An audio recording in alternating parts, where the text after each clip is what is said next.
最近啊，国家发改委又整出一个大动作，说要搞全国统一大市场。听着很唬人，是不是？什么叫统一大市场？说白了，就是要打破地方保护，让全国商品、资金、人才都能自由流动。中国发改委的王司长还说得特别漂亮，这是面向全球的大市场，对所有企业一视同仁，绝不搞自我小循环，绝不闭门造车。但是大家想想啊，这种话我们是不是听过太多次了？2023年3月，国务院就说要建设统一大市场，结果呢，1年过去了，各地的保护主义不但没减少，反而越来越严重了。为什么会这样？因为经济不好啊。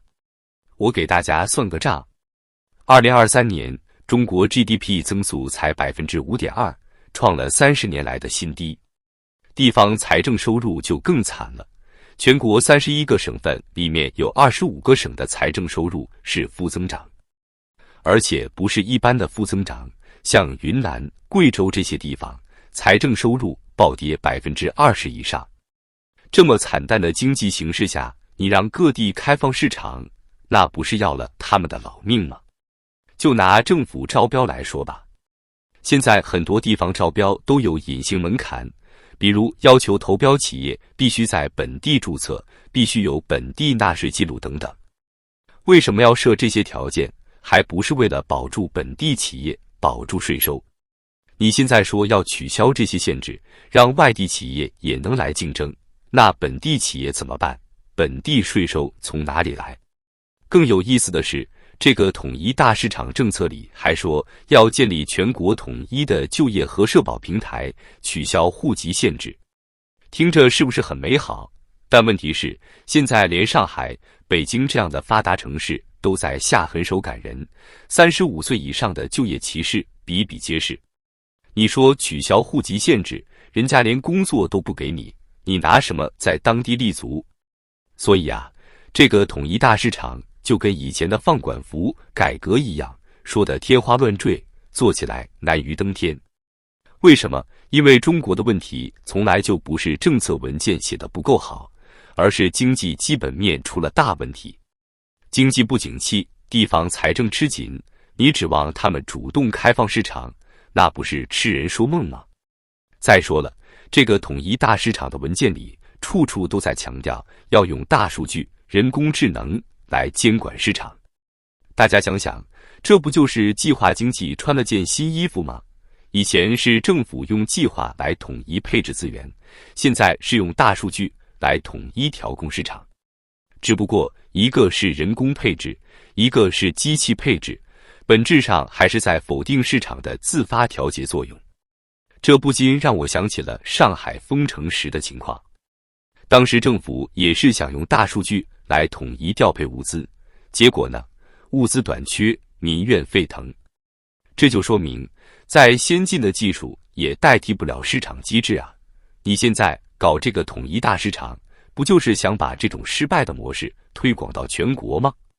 要我说啊，与其整天琢磨这些花里胡哨的政策，不如切实解决经济下行的问题。现在很多企业都在苦苦挣扎，民营企业的贷款难、融资贵问题一点没改善，你就算把市场统得再统一，企业都快活不下去了，还谈什么发展？更离谱的是，这个统一大市场还打算搞供销社体系。对，你没听错，就是那个计划经济时代的老古董。现在很多人可能不知道供销社是啥，我给大家科普一下，供销社就是政府控制的商品流通机构，从产品生产到销售，全都由政府说了算。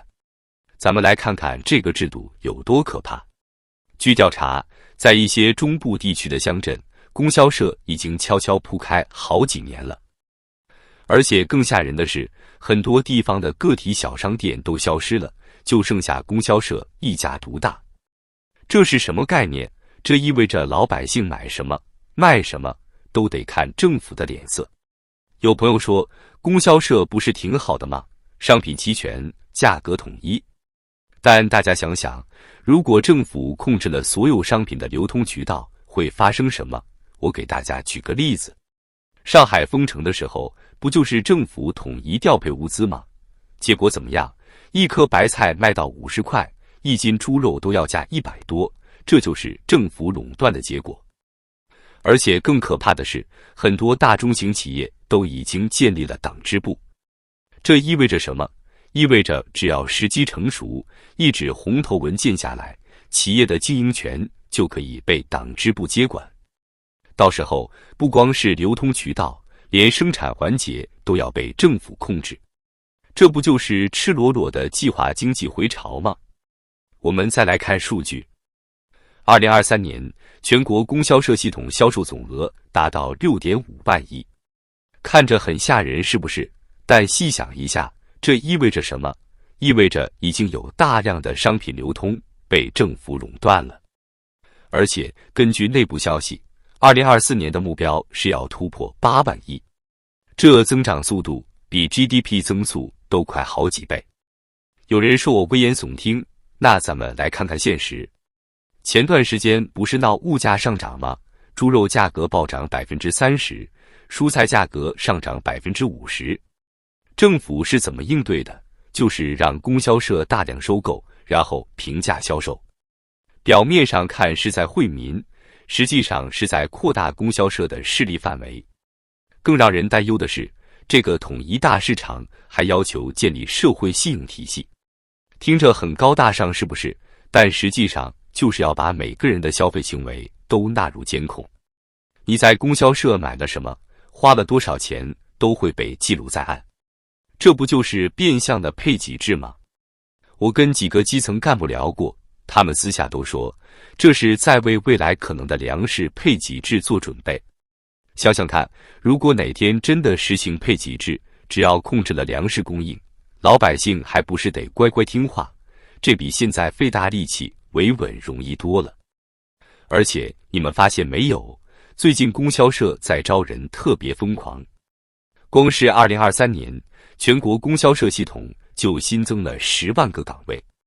他们还特别强调要建立基层民兵组织，这是要干啥？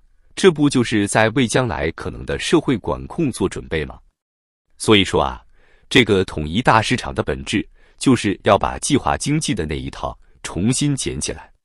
只不过这次他们打着数字化、现代化的旗号，用大数据、人工智能这些新技术来包装老思路。但是大家别忘了，计划经济当年是怎么失败的。再先进的技术也改变不了计划经济违背市场规律的本质。说到底啊，这个统一大市场为什么现在突然要推？因为中国经济已经病入膏肓了。我给大家列几个数据就明白了。2023年，中国房地产销售额同比下跌 13.4%， 整整跌了 2.7 万亿。地方政府的隐性债务高达100万亿，40个重点城市的失业率超过 15%。在这种情况下，中央想出这么个馊主意，说白了就是病急乱投医。更有意思的是，这个文件说要加快发展统一的资本市场，要强化信息共享。听着挺唬人，是不是？但咱们仔细一想，中国现在真正的证券交易所就上海和深圳2个，就这还天天闹股灾。去年A股市值蒸发了多少知道吗？整整18万亿，平均每个股民亏损10万块。现在你说要统一资本市场，这不是想把亏损也统一了吗？有专家说了，这哪是什么统一大市场啊，分明就是要搞统购统销。大家还记得60年前那场大饥荒是怎么来的吗？就是因为搞统购统销、计划经济，结果把市场机制破坏得一塌糊涂。现在倒好，他们觉得只要加上人工智能、大数据，就能避免当年的悲剧。这不是痴人说梦吗？你看啊，现在各个省份为了完成 GDP 指标，那叫一个八仙过海，各显神通。贵州的数据造假被曝光了吧？ GDP 虚增了近1000亿。河南统计局的领导落马了吧？一年造假2000多亿。在这种情况下，你说建立统一大市场，用大数据来监管，这些数据靠谱吗？我估计啊，这个统一大市场最后的结果就是让国企和央企进一步垄断市场。现在民营企业的日子已经够难过的了。2023年倒闭了460万家民营企业，创了历史新高。你现在再搞这么一出，不就是要把民营经济彻底玩死吗？而且你们注意到没有，这个政策文件里反复强调要加强监管。监管谁呀？肯定是监管老百姓和小企业啊。大家想想，现在买个火车票都要刷脸，取个快递都要实名，连微信支付都要向央行报告交易记录。这哪是什么统一大市场，分明就是要建立一个全方位的社会控制系统。所以我说啊，与其指望这种劳什子政策能救经济，不如想想怎么解决实际问题。比如怎么降低青年失业率，怎么解决经济内循环不畅，怎么提振消费信心，这些才是真正需要解决的问题。可惜啊，现在的政策制定者好像都活在自己的梦里，以为发个文件喊个口号，问题就能解决了。最后给大家提个醒，这个统一大市场政策表面上是为了促进经济发展，实际上是在为更严格的社会管控做准备。所以啊，大家还是得未雨绸缪，该存点粮的存点粮，该准备点外汇的准备点外汇。